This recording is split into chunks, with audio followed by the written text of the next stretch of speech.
We are marking the 50th anniversary this year of President Lyndon Johnson proclaiming his war on poverty in 1965. The Springfield Republican and Mass Live, as you may have noticed, have been bringing you a series of reports on the history and the impact of this effort. And Stephen Huntley is the executive director at Valley Opportunity Council.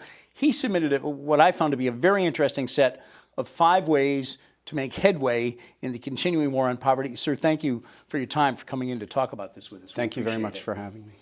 Let's go right down the list. You said, number 1, there's got to be what you term a 2-generation approach to family financial stability. You've got to target education at the earliest form of life and for the adult population. Correct. Early education, there's studies all over the place that say how important early education is to the development and really the future success of children. So while we bring folks in for our early education sites, we also want to work with the parents to help improve their financial situation and financial conditions. And so both sets of participants improve simultaneously.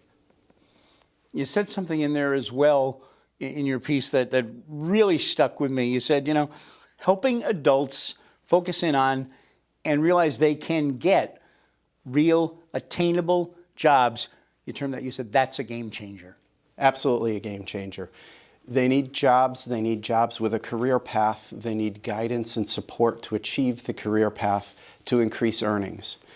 There's a big balance between working and the economics of working versus the economics of not working.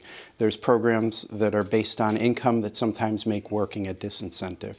So we need a path laid out in certainty so that the folks will in fact have an incentive to work, will want to work, be motivated to work without losing benefits.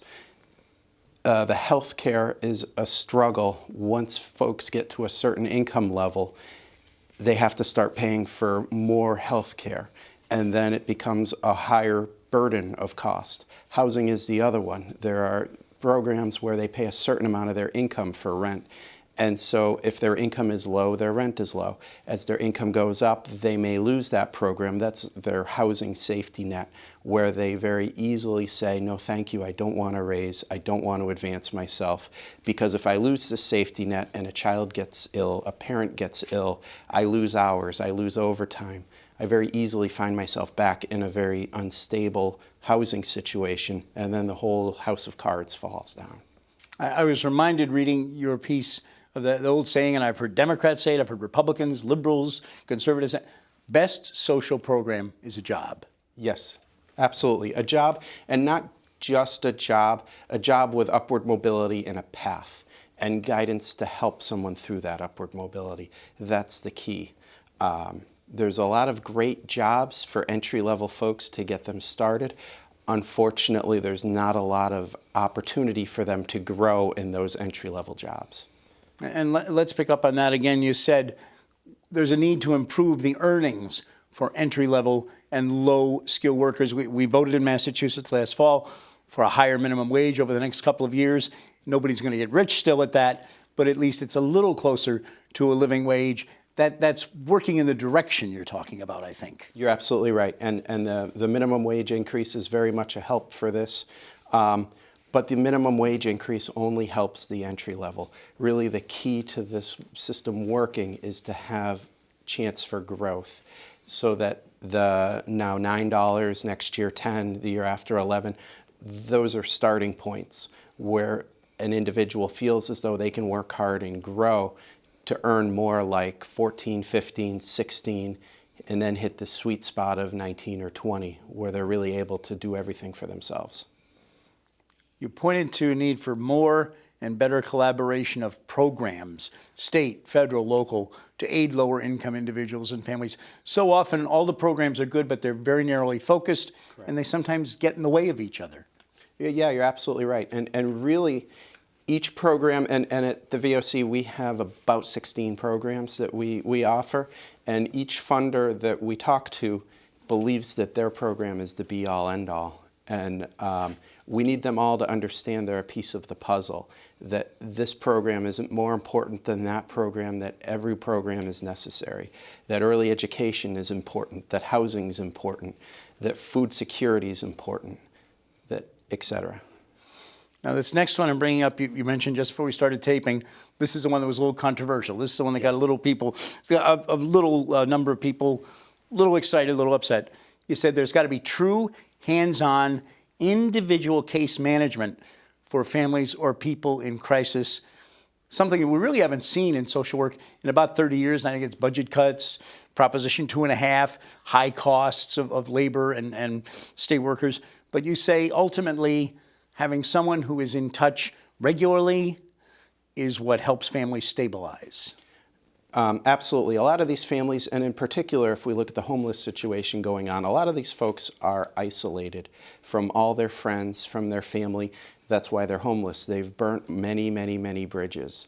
Friends, family, relatives, everybody. And so they need a friend. They need a case manager that can guide them through the process. They can't be given a phone number and said, go make an appointment and then go to this place, and then it's too scary, it's too overwhelming. They don't do it. They continue to keep themselves in poverty. If there was someone who they could go with the first time to find out that it's not a scary situation, that it's a situation and they're there to help you and they're very nice, et cetera, whether it's a VOC program, whether it's the doctor, whether it's the pediatrician, no matter who it is. Sometimes they just need a friend to help them get through this first hurdle, and then they'll be okay. And that really is what's missing. And, you know, I've heard excuses about insurance. People don't necessarily want participants riding in their car for insurance. There's a list as long as there is anything as to why it isn't done. But the reality is that's a very, very missing piece to helping these folks get on a stable track and stay on a stable track. And then a follow-up phone call, say a week later, how are you doing? Just someone looking in on them is really what's missing. Because like I said, a lot of these folks have alienated every friend and every family member, so they really need somebody, or they end up continuing to be isolated. And finally, we know that people of color historically much more likely to live in poverty in this country. You say we are still racially divided. We have to have a real dialogue on race and racism. Absolutely. So I'm on a steering committee of a group that's working on racism in the Pioneer Valley. And it's prevalent, it's everywhere, and it's a lot of times unknown within the majority population, within the white population. So really we need to have a real conversation about race, racism, and what's an effective way to try and break down some of these walls. Well, Stephen Huntley, Executive Director of Valley Opportunity Council, thanks for your thoughts and your perspective, and thanks for coming in and spending some time with us, sir. Thank you so much.